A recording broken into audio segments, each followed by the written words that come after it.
Hello guys, तो guys आज के इस वाली वीडियो में हम लोग सोलो लेवलिंग के सीजन 3 के एपिसोड 2 को एक्सप्लेन करने जा रहे हैं। और प्रीवियस वीडियो की आखिर में हम लोगों ने देखा था कि संग जिन्वू की पावर्स की अभी कोई भी लिमिट्स नहीं है।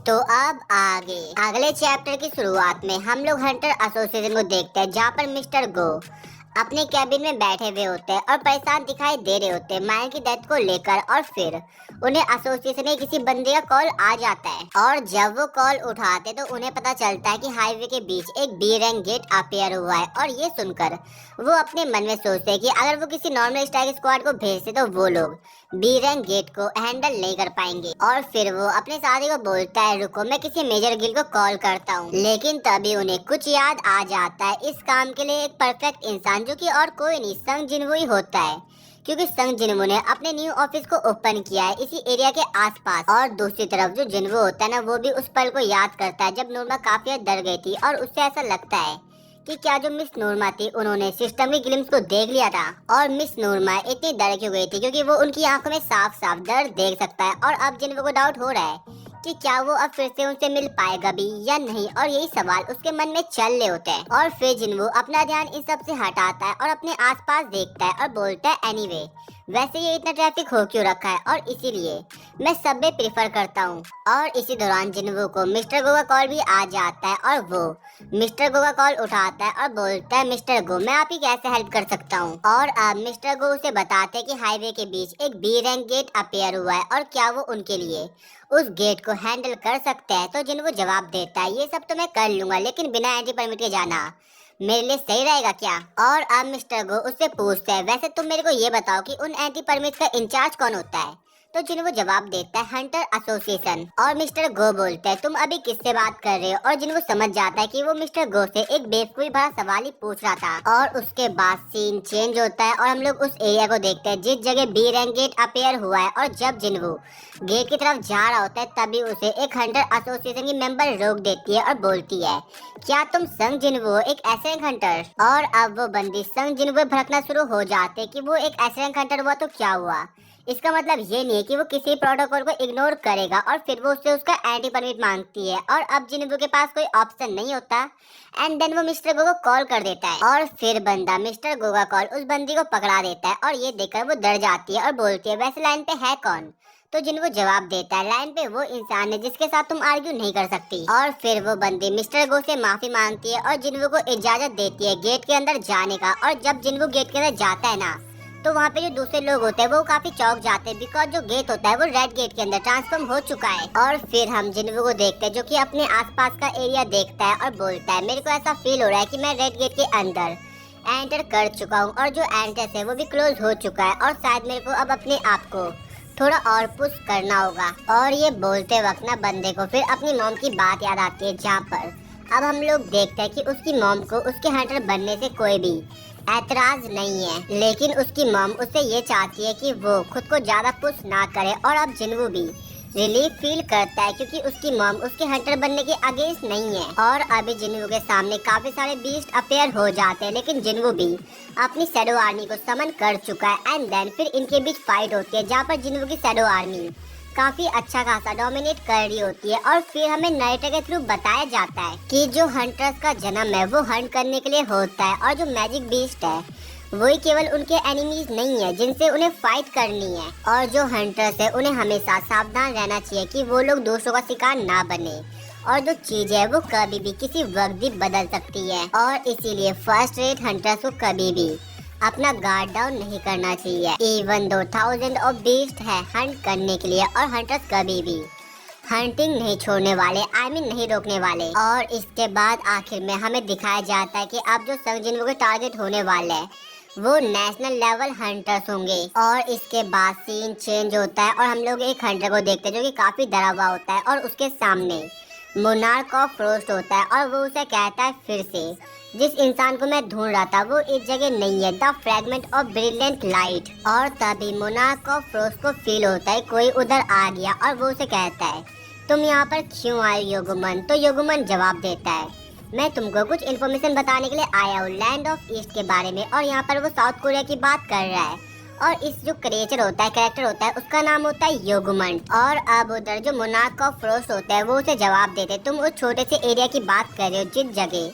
मोनार्क ऑफ शैडो रहते हैं, और मेरे को बिलीव है कि तुम वहाँ के इंचार्ज थे, है ना। और अब योगुमंड अपने साथी को बताता है कि जो रूलर्स है वो उनके खिलाफ कुछ प्लान बना रहे हैं, लेकिन एक्चुअली प्लान क्या है वो हमें नहीं बताया गया है। और फिर मोनार्क ऑफ फ्रोस्ट उसे शैडो मोनार्क के बारे में पूछते हैं, तो योगुमंड जवाब देता है, जब तक आर्किटेक्ट हमारे एरिया को कैरी कर रहा है तब तक हमें कोई भी प्रॉब्लम नहीं है। और अभी जो योगुमंड होता है वो हंसते हुए मोनार्क ऑफ फ्रोस्ट को यही बोलता है, मेरे पास तुम्हारे लिए एक और इंटरेस्टिंग न्यूज है। ये कंफर्म हो गया है कि जो greatest fragment of brilliant light है वो भी साउथ कोरिया में ही है। और जब वो लोग इस बारे में बात करते हैं तो मोनार्क ऑफ फ्रोस्ट तभी बोलता है, मेरे को अभी ऐसा लग रहा है कि हमें यहाँ पे लालच दिया गया है, क्योंकि तभी उनके सामने जिन्वू का डैड आ जाता है। लेकिन वो लोग ना जिन्वू के डैड पर कुछ ज्यादा फोकस नहीं करते, और जो मोनार्क ऑफ फ्रोस्ट होता है वो गेट ओपन करता है वहाँ से जाने के लिए। लेकिन उससे पहले जो जिन्वू का डैड होता है वो उन पर अटैक करने की कोशिश करता है, बट उससे पहले ही मोनार्क ऑफ फ्रोस्ट एक सील क्रिएट कर देता है, आई मीन आइस सील, जिससे वो जिन्वू के डैड के अटैक को ब्लॉक कर देता है। और इसके बाद उस जगह एक एक्सप्लोजन होता है। उसके बाद सीन चेंज होता है और हम लोग देखते हैं जिन्वू को, जिसके सामने काफी सारे बीस्ट होते हैं, बट जो उसके सारे सोल्जर्स होते हैं ना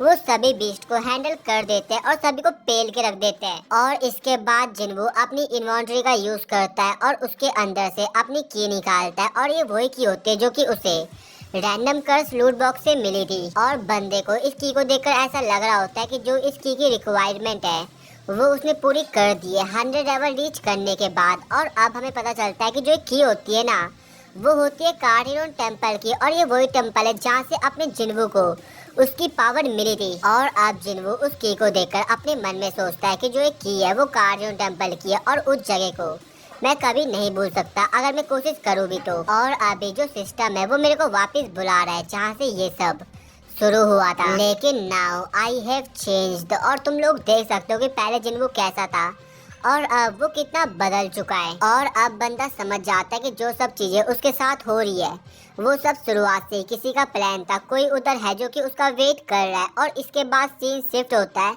और हम लोग देखते हैं गॉड स्टैचू को, जो कि एक कृपी सी स्माइल दे रही होती है। और इसके बाद सीन चेंज होता है और हम लोग देखते हैं जिन्हों को, जो कि कंप्यूटर में बैठा हुआ होता है और जो भी जिन्हों को हेट कमेंट कर रहा है उन्हें सबक सिखा रहा है और उसकी पॉजिटिव पीआर कर रहा है। और ये कर करना बंदा अभी थक चुका है। और फिर अपने ऑफिस में जिन्हों भी आ जाता है, जो कि जिन्हों को शुक्रिया कहता है उसके हार्ड वर्क के लिए। और फिर जिन्हों से पूछता है क्या सभी चीजें अच्छी चल रही है, तो जिन्हों जवाब देता है यस, लेकिन आप इतने गंदे क्यों लग रहे हो। तो जिन्हों जवाब देता है क्योंकि अभी मैं डंजन से आ रहा हूँ और तुमने कहा था कि तुम्हें थोड़ा पैसों की जरूरत है हमारे गिल को शुरू करने के लिए, राइट। और ये इतने सारा एसेसिन स्टोन देखकर ना बंदा थोड़ा सरप्राइज हो जाता है और समझ जाता है कि जिन्हों ने कोई हाई रैंक गेट कोई क्लियर करा है। और फिर वो जिन्हों को बोलता है कि आप कभी मेरे को इम्प्रेस करना बंद नहीं करने वाले, और ये काफी पैसा है हमारे एम्प्लॉय को पे करने के लिए। और फिर जिन्हों बोलता है क्या एक मेंबर, तो जिन्हों बताता है क्या आपको याद नहीं है हमें एक और फाउंडिंग मेंबर की जरूरत है। तो जिन्हों जवाब देता है हाँ मेरे को याद है, तुमने कहा था कि हमें गिल्ड एस्टैब्लिश करने के लिए 3 लोग चाहिए,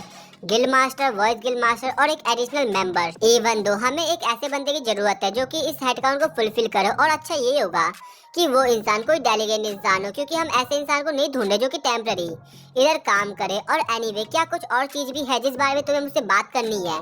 तो जिन्हों बोलता है हाँ, और एक जरूरी बात है वो। और ये सुनकर ना जिन्हों भी थोड़ा चौंक जाता है और बोलता है क्या बात है। और फिर जिन्हों बताता है इन सब काम से पहले हमें अपने गिल का नाम चुनना होगा। और फिर जिन्हों बोलता है अबे मेरे को ऐसा लगा कुछ इंपॉर्टेंट काम होगा। और फिर जिन्हों चिल्लाते हुए कहता है ये काफी इम्पोर्टेंट काम है। और फिर अब जिन्हों काफी सारे नाम सजेस्ट करता है जो कि किसी काम के नहीं होते, लेकिन अब जिन्हों से नाम सजेस्ट करता है कैसा रहेगा कि हम लोग अपने गिल्ड का नाम सोलो प्लेयर गिल्ड रखें। और ये सुनकर ना जिन्हों चौंक जाता है और बोलता है क्या बोला आपने। तो जिन्हों जवाब देता है वैसे मैं अकेले तो हंट करता हूँ। और अब जिन्हों अपने मन में सोच रहा होता है मेरे को ऐसा लगा कि ये कोई मजाक होगा, और मेरे को हमेशा लगता था कि वो सब चीजों में अच्छे है, बट ऐसा नहीं है, वो हमारी तरह ह्यूमन ही है। और तभी जिन्हों के गेट का दरवाजा नॉक होता है और जिन्हों जाता है और वहाँ पे एक लड़की आई हुई होती है और जिन्हों से पूछता है क्या मैं आपसे पूछ सकता हूँ कि आप हो कौन। और जब वो नाम सुनता है ना तो बंदा काफी चौंक जाता है और जिन्हों को समझ नहीं आता कि इसे अचानक से हो क्या गया है। और जिन्हों शॉक्ड इसलिए हो जाता है क्योंकि उधर चाहे इन आई हुई होती है, बट जिन्हों को सीधे मुद्दे पे आता है और बोलता है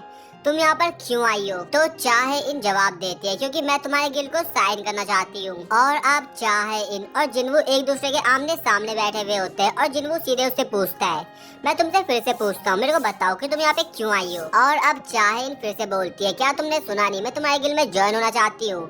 और जिन्वू बोलता है, क्या तुम्हें ये सब काम करने को मिस्टर गो ने बोला है? तो चाहे इन जवाब देती है, वो मेरे को ये काम क्यों बोलेंगे? और फिर जिन्वू बोलता है, क्या तुम्हें मिस्टर जोंग ने अपने गिल से निकाल दिया?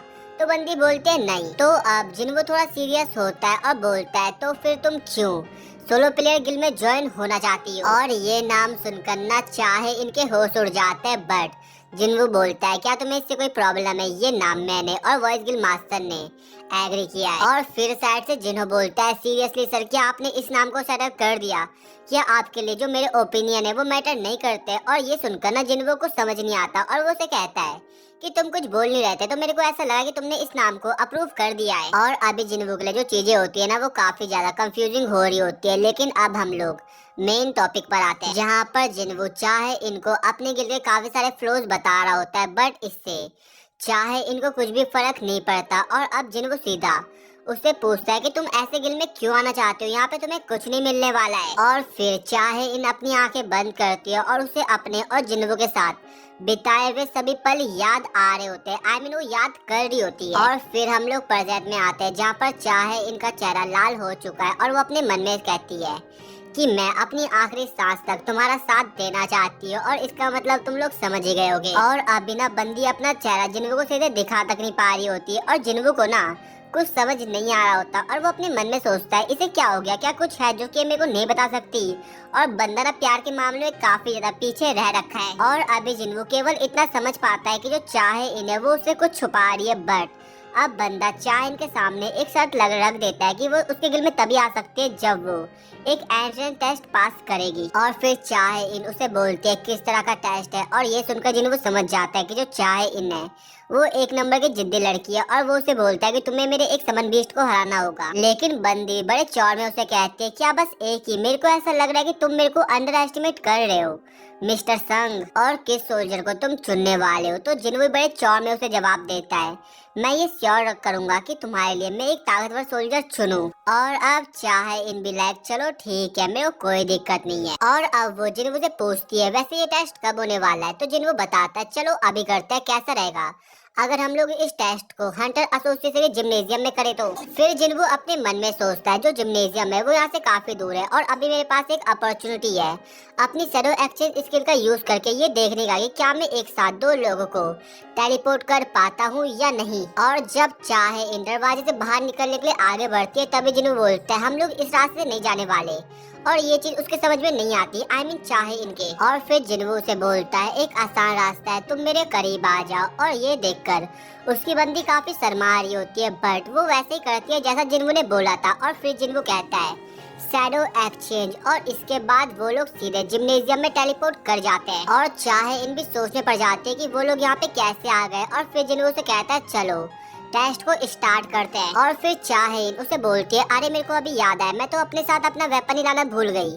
तो जिन्हों बोलता है, तुम्हारे कहने का मतलब वो कुदाल? और ये सुनकर ना चाइन काफी शर्मा जाती है, आई मीन एम्बेरेस फील करती है। और फिर वो जिन्हों को बताती है, अरे यार वो तो मेरा वेपन है नहीं। और जिन्हों हंसते हुए कहता है, अरे यार मैं तो मजाक कर रहा हूँ। और फिर चाहे जिन्हों को कहती है, स्टोरेज रूम के अंदर वेपन होगा जिसे मैं बोरो कर रही। और अब चाहे इन स्टोरेज रूम के अंदर जाते जहाँ पे काफी सारे वेपन रखे हुए होते हैं। और फिर वो एक शॉट उठाती है और बोलती है जिन्वू को, अब मैं रेडी हूँ। और अब जिन्वू भी इग्रिस को समन करता है और चाहे इनको बोलता है कि ये एक बेस्ट शॉट मैंने सभी सारे सोल्जर्स के मुकाबले। और अब चाहे इन उससे पूछती है, वैसे फाइट कब तक चलने वाली है? तो जिन्वू उसे जवाब देता है, ये फाइट जब तक चलेगी जब तक तुम मेरे सारे सोल्जर को डिस्ट्रॉय ना कर लो या तुम हार ना मान जाओ। और अब जिन्वू इग्रिस को देखकर अपने मन में सोचता है, मैंने उसे कह तो दिया है कि ये मेरा सबसे ताकतवर शैडो सोल्जर है, लेकिन अगर वो बेहू से फाइट करती है तो ये उसके लिए काफी ट्रॉमेटिक होगा। और इसके बाद जब जिन्वू चाहे इनकी तरफ देखता है तो उसे लगता है कि अब फाइट शुरू कर देनी चाहिए, क्योंकि अभी जो चाइन होती है वो पूरी रेडी हो रखी होती है फाइट करने के लिए। बट तभी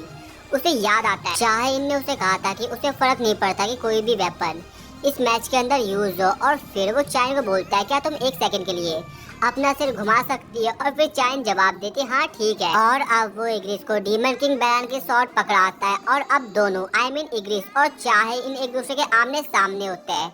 और फाइनली अब फाइट शुरू होती है, जहाँ पर सबसे पहले इग्रिस चाहे इनकी तरफ बड़े चौड़ में आगे बढ़ता है और फिर अपनी शॉट से उस पर अटैक करता है, जिसका इम्पैक्ट काफी ज्यादा होता है। लेकिन जो चाहे इन होती है वो उसके हमले को डॉज करती है, इवन उस पे काउंटर अटैक करती है, जिसको इग्रिस ब्लॉक कर देता है। और अगले पल हम लोग देखते हैं जिन्वू का रिएक्शन, जो कि काफी शॉकिंग होता है, बिकॉज वो देखता है कि जो उसका सबसे स्ट्रॉन्गेस्ट शैडो सोल्जर है वो हार चुका है। और अब चाहे इन बड़े चौड़ में जिन्वू कहती है क्या तुम श्योर हो कि जो ब्लैक नाइट है वो तुम्हारा सबसे ताकतवर शैडो सोल्जर है? तुमने कहा था कि तुमने अपने फोर्थ स्ट्रॉन्गेस्ट शैडो सोल्जर को समन किया है, तो अब अपने मेन शैडो सोल्जर को समन करो। फिर जिन्वू बड़े सीरियस वे में उसे कहता है अगर मैं ऐसा करूंगा तो तुम्हें चोट लग जाएगी। और फिर चाहे उसे बोलती है मेरे को इससे फर्क नहीं पड़ता, और वैसे भी मैं एक रीमैच चाह रही थी। और ये सुनकर जिन्वू शॉक्ड हो जाता है और बोलता है क्या तुम ये बात जानती हो? तो वो बंदी उसे बताती है जो बेस्ट था, मैंने उसे इंसान के अंदर देखा था और ऑल्सो मैंने वो फुटेज भी देखी हुई है। और अब जिन्वू के पास कोई ऑप्शन नहीं होता चाहे इनकी बात मानने के अलावा। और फिर वो कहता है बेरू।